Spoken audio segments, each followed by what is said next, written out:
guys, welcome back again to my channel. Nama aku Natasha Deborah. Dan buat kalian semua yang belum pernah subscribe aku, kan boleh banget subscribe aku dulu. 5, 4, 3, 2, 1. Thank you. Jadi di channel aku bakalan ngebahas semua yang berbau misteri. So without any further ado, kita langsung masuk aja ke videonya. Jadi guys, di video kali ini aku bakalan ngebahas tentang seorang pembunuh berantai, tapi dia itu bisa jadi terkenal dan punya banyak banget fans. Hah? Kok bisa sih? Jadi kalau di video terakhir aku tuh membahas tentang seseorang pembunuh berantai juga, namanya Pedro Alonso. Nah, di video kali ini aku bakalan ngebahas seseorang juga yang namanya kebetulan juga sama-sama Pedro. Tapi Pedro yang kali ini tuh memiliki nama Pedro Rodriguez Filho. Singkat cerita tentang backgroundnya dulu ya. Pedro Rodriguez Filho ini lahir pada tanggal 17 Juli tahun 1954, tepatnya di Santa Rita di Brasil. Nah, Pedro ini waktu lahir, dia itu lahir dengan keadaan tulang tengkorak di bagian kepalanya itu memar. Jadi bisa dibilang di sini bahwa Pedro ini lahir bukan dalam kondisi normal, melainkan dia itu agak sedikit cacat kalau dalam bahasa kasarnya. Mungkin kalian sekarang berpikir, kok bisa sih Pedro itu lahir dengan kondisi tengkorak kepalanya itu bisa memar gitu, gimana caranya? Jadi ternyata setelah diusut dan setelah diselidiki lebih dalam lagi, waktu ibunya Pedro ini sedang hamil, dia itu sering banget gitu loh bertengkar sama suaminya, yang tak lain dan tak bukan adalah ayahnya Pedro sendiri. Dan pertengkaran itu tuh selalu berakhir di mana mereka itu selalu main fisik, terutama untuk ayahnya. Dan pada suatu hari waktu mereka itu bertengkar, ayahnya ini udah marah banget, emosi banget, dan akhirnya ayahnya ini menendang bagian perut istrinya.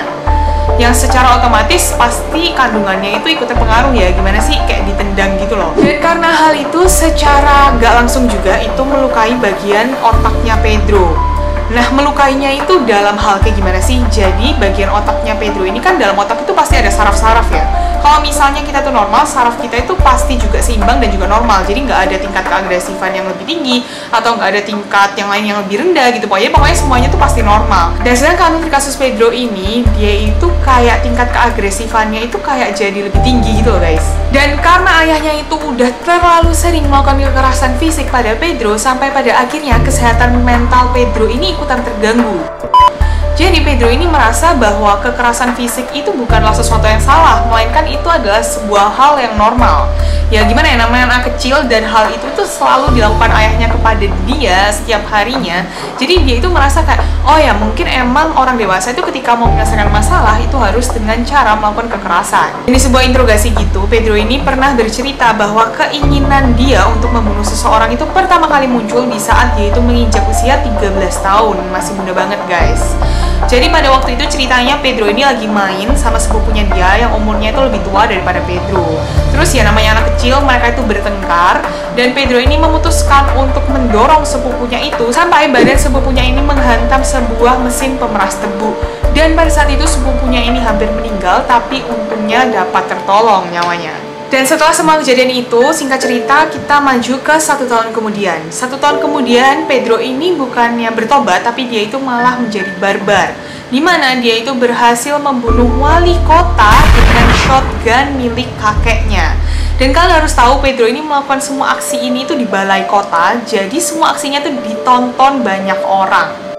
Nah, untuk motif kenapa sih Pedro ini bisa sampai pingin banget gitu ngebunuh wali kota ini? Karena ternyata Pedro ini menyimpan dendam dengan wali kota itu, karena wali kota ini itu pernah menuduh kakeknya Pedro adalah seorang pencuri, padahal kakeknya itu bukanlah seorang pencuri.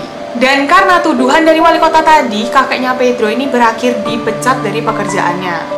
Karena kejadian tersebut, pada saat itu Pedro itu masih berusia 14 tahun guys. Semua orang itu jadi malah terkesima dan juga kayak mengagumi Pedro gitu. Karena mereka berpikir, wah gimana ya caranya anak berusia 14 tahun bisa memegang shotgun caliber yang ukurannya itu lumayan berat, dan ketepatan dia menembak itu bener-bener kayak precise banget guys. Jadi semua orang itu kayak kagum gitu loh sama apa yang dilakukan oleh Pedro. Terus beberapa hari kemudian setelah insiden Pedro ini membunuh wali kota itu, dia itu membunuh salah satu penjaga sekolah, di mana sekolah itu adalah tempat kakeknya dia bekerja dahulu. Dia itu membunuh salah satu petugas ini tuh karena dia percaya bahwa petugas ini tuh adalah pencuri sebenarnya. Walaupun sebenarnya Pedro ini nggak punya bukti yang konkret juga. Dan setelah Pedro ini berhasil membunuh total 2 korban, dia ini akhirnya memutuskan untuk pindah ke kota lain. Dan di kota lain itu, Pedro ini bukannya settle down gitu, udah deh gue udah nggak mau ngebunuh lagi. Tapi dia itu malah makin barbar, dia itu ngebunuh banyak banget orang, termasuk bandar-bandar narkoba yang paling top di sana. Dan di kota baru ini juga, Pedro ini bertemu dengan seorang wanita bernama Maria Abarazia. Dan dari awal mereka ini bertemu, mereka itu langsung saling jatuh hati, jadi kayak cinta pada pandangan pertama gitu. Dan pada akhirnya mereka ini memutuskan untuk berpacaran dan tinggal bersama. Nah, sampai suatu hari Maria ini hamil anaknya Pedro. Backstory sedikit tentang Maria. Maria ini tuh adalah seorang janda dan dia itu memiliki seorang mantan suami yang juga bekerja di bidang narkoba-narkoba gitu lah. Jadi suaminya ini kayak semacam bandar narkoba juga. Dan ketika Maria ini sudah mulai menjalani hidup yang baru dengan Pedro, Maria ini sayangnya harus tertangkap dan dieksekusi mati oleh geng lawan mantan suaminya. Dan hal itu juga yang menjadi salah satu motif Pedro ini menjadi pembunuh berantai untuk membalaskan dendamnya. Pedro ini juga berhasil menangkap dan juga menyiksa serta membunuh beberapa anggota yang memang dia anggap adalah orang-orang dari anggota geng lawan tersebut. Dan setelah Pedro ini berhasil untuk mencari informasi serta membunuh para anggota-anggota geng lawan itu, Pedro ini akhirnya mendapatkan sebuah informasi yang sangat penting. Nah, ternyata si pemimpin geng lawan itu mau mengadakan pesta pernikahan. Disitulah Pedro itu mulai muncul sebuah ide bahwa ya udah deh, gue bakalan kesana dan gue bakalan bunuh lo di hari pernikahan lo.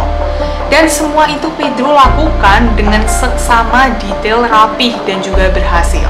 Nggak lama setelah semua kejadian itu, Pedro itu tiba-tiba dengar kabar bahwa ibu kandungnya dia itu harus meninggal karena dibunuh oleh ayahnya. Dan secara otomatis, pihak kepolisian itu langsung menangkap ayah Pedro dan memasukkan ayah Pedro itu ke dalam penjara. Mendengar kabar tersebut, Pedro ini benar-benar jadi marah banget dan murka. Dia itu tanpa basa-basi busuk, dia itu langsung mendatangi ayahnya ke penjara di saat jam besuk. Dan ketika ayahnya ini sudah duduk di depannya dia itu juga langsung nggak pakai basa-basi busuk lagi nih, langsung menusuk ayahnya sebanyak 22 kali, mengeluarkan jantung ayahnya, serta mengunyah jantung ayahnya di depan jasad ayahnya sendiri. Dan karena satu kejadian ini, di mana Pedro ini mengunyah jantung ayahnya, dia itu dikenal banget di Brasil dengan sebutan Penny Matador, yang artinya seorang pembunuh berantai yang kejam. Singkat cerita nih, Pedro ini sempet kabur sana-sini, jadi dia itu jadi kayak semacam nomaden gitu. Dia tuh sering banget berpindah-pindah tempat, karena memang pada saat itu dia itu menjadi buron. Sampai suatu ketika, pihak kepolisian dan juga FBI ini berhasil menangkap Pedro dan berhasil memasukkan Pedro ke dalam sebuah mobil van hitam bersama dengan satu narapidana lain.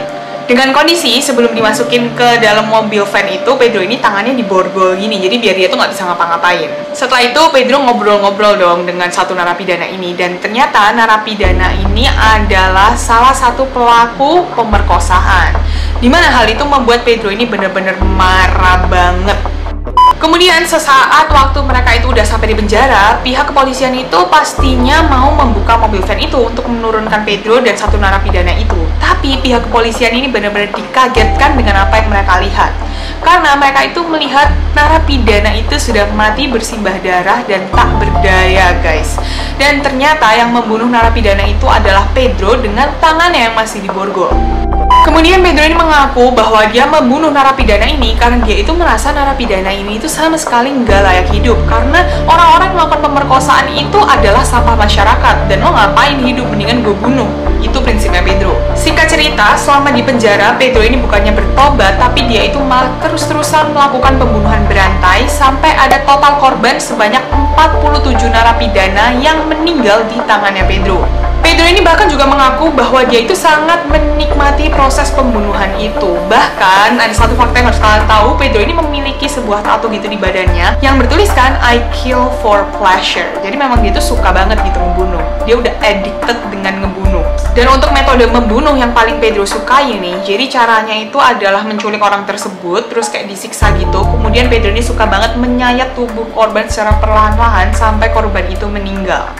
Menurut narapidana lainnya yang ada di dalam penjara, memang mereka tuh mengaku bahwa dari awal Pedro ini masuk, dia itu memang agak aneh karena dia itu sama sekali nggak mau berbaur dengan narapidana lain. Dan menurut Pedro juga, Pedro ini merasa dirinya tuh sama sekali nggak bersalah karena dia itu merasa yang dia bunuh adalah orang-orang yang memang sampah masyarakat dan tidak layak hidup. Singkat cerita, dalam persidangan awal, Pedro ini dijatuhi hukuman selama 130 tahun dalam penjara. Cuman pada akhirnya hukuman itu ditambahin menjadi 400 tahun dalam penjara karena Pedro ini telah membunuh 47 narapidana selama dia itu di penjara, guys.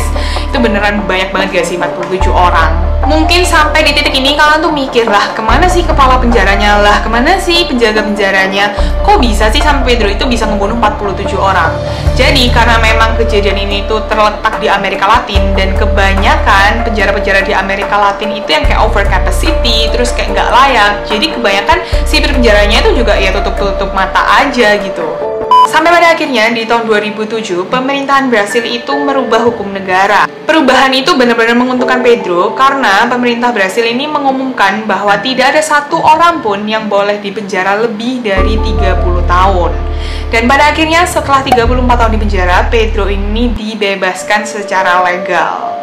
Dan waktu Pedro ini bebas dan keluar dari penjara, dia itu disambut sama banyak banget orang, bahkan banyak banget orang itu yang minta foto sama dia. Jadi kayak seakan-akan dia itu adalah selebriti, guys. Padahal dia adalah seorang pembunuh berantai. Jadi kayak aku agak bingung gitu loh. Dan ini yang lebih epicnya lagi menurut aku, di tahun 2018, Pedro ini membuat sebuah channel YouTube-nya dia sendiri dan dia upload banyak banget video di sana, guys. Kalau kalian kepo sama nama channelnya, aku bakalan muncul di sini. Namanya itu adalah Pedrinho X Matador. Kalau misalnya kalian kepo, kalian pingin lihat videonya dia kira-kira bikin video apa, kalian bisa langsung aja cek channel YouTube-nya dia. So ya guys, memang di dunia ini tuh banyak banget kejadian-kejadian yang aneh, banyak banget orang-orang yang aneh. Tapi di sini tuh pasti kita bisa mengambil sebuah pelajaran juga ya guys. Jadi jangan mengikuti hal-hal negatif. Kalian tuh juga harus bisa memilah-milah mana yang positif yang bisa diikutin dan yang negatif tidak usah diikutin. Thank you so much guys for watching my video. Jangan lupa untuk like, comment, share, dan juga subscribe. See you guys in my next video. Guys, kalau misalnya kalian ada mau requestan aku mau bahas apa nih, kalian bisa banget tulis komen kalian di bawah atau langsung email aja ke email aku yang ada di bawah juga.